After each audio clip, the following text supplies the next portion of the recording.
মা, সকালবেলা যে খাওয়ার আগে আপনার একটা মেডিসিন ছিল সেটা খেয়েছেন? সকালে নাস্তার আগের মেডিসিনের কথা তোমার এই নাস্তার মাঝখানে মনে পড়লো? অবশ্য তোমার কি বা মনে থাকে? তোমার শুধু মনে থাকে তোমার স্বামী আর তোমার সন্তানের কথা। কিন্তু বাড়িতে যে আরো মানুষ আছে, তোমার শ্বশুর আছে, আমি আছি, তোমার একটা দেওর আছে, তার নতুন একটা বউ আছে, সেদিকে তোমার কোনো খেয়াল আছে? তোমার কি উচিত ছিল না নতুন বউটাকে একবার টেবিলে ডেকে আনা? মা, আমি সকালবেলা ওকে ডেকেছিলাম, কিন্তু কিচেনে এত কাজ ছিল, আমি ব্যস্ত হয়ে গেলাম, আমার খেয়াল ছিল না। তোমার এই জিনিসটাই আমার সবচেয়ে অপছন্দ। তুমি সব কথায় তর্ক করো। বাবা, আপনাকে একটা ব্রেড দেই? সবাই তো নাস্তা করেছে, তুমি তো করনি, তুমি নাস্তা কর। আচ্ছা শুনো, আজকে তো লু বাবাকে ডান্স স্কুল অ্যাডমিশন নেওয়ানোর কথা ছিল। লাস্ট ডেট জন্য কবে? হাতে 2-3 দিন আছে। কালকে নিয়ে এসো। কি খবর? এতদিন পরে মনে হলো বোনের কথা। হ্যাঁ আপা, এত কাম কাজ, হ্যাঁ, এতগুলা গরু, ধান ক্ষেত, এই আম বাগান, কাঁঠাল বাগান, হ্যাঁ, এখন আমার বাইকটার জন্য যদি না নি, কেমন না বিষয়টা? ভালো আছেন? আপা, বাইকটা আমার সাথে তো একদিনও থাকতে পারতো না। কি এমন ব্যস্ত যে আমার কাছে যোগাযোগ করে না? অফিসের চাপটা একটু বেশি তো, বাসায় আসার কিছু মনে থাকে না। আমি তো তোমার কথা কইনি, রুয়ানের কথা কইছি। আমি যাই, অফিসের কিছু কাজ তো আমার।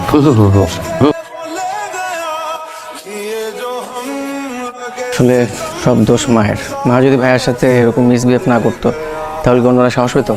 তোমার ভাইয়া আর ভাবি তো তোমার মার জন্য অনেক করে। আমার মাঝে মধ্যে ভাবির জন্য খারাপও লাগে। শুধু কি তোমার একা খারাপ লাগে? আমারও অনেক খারাপ লাগে, কিন্তু মাকে কিছু বলি না। দেখো না, বললেই মুখ ভার করে বসে থাকে, কথা বলতে চায় না। এই জন্য তো বলা বাদ দিয়ে দিছি। এই যে চাচ্ছ তোমার চকলেট। কি রে, তোর কাছে চেয়েছে? হ্যাঁ, তুই আনলি কেন? মা, সামান্য চকলেটই তো, বাচ্চা মানুষ চকলেট খেতে চেয়েছে তাই নিয়ে আসলাম। বাচ্চা মানুষ বলেই তো, বাচ্চা মানুষ তো কত কিছু চায়, তাই বলে তার সব আবদার পূরণ করতে হবে? আর তোর নিজের ভবিষ্যৎ নেই? হ্যাঁ, তোর বিয়ে হয়েছে নতুন, কত কিছু লাগে, সেদিকে তোর খেয়াল আছে? শুধু শুধু ফালতু খরচ। মনের সামনে সব কি বলছো? এখন বুঝতে পারে ওর মনটা খারাপ হবে না। চাচু, এখন খেলা করবি।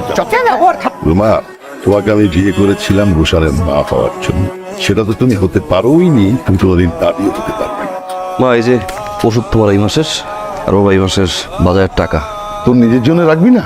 মনিটা বড় হচ্ছে। শোন, এখন থেকে প্রত্যেক মাসে কিছু কিছু সেভিংস কর। আমার সবচেয়ে বড় সেভিংস তো তুমি আর মা।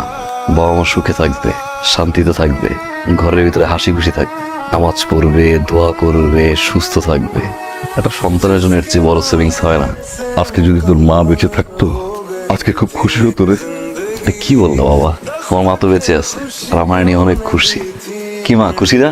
ওর যখন 7 বছর, শান্তি মারা গেল। ওকে সামলাতে আমার খুব কষ্ট হচ্ছিল। আমি আমার নিজের 2 হাত দিয়ে ওকে বড় করতে চেয়েছিলাম, পারিনি।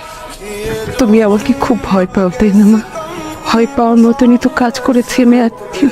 আসলে মানুষের জীবনে কে যে পর আর কে যে সত্যিকারের আপন, এটা বুঝতে বুঝতে মানুষের সারাটা জীবন কেটে যায়।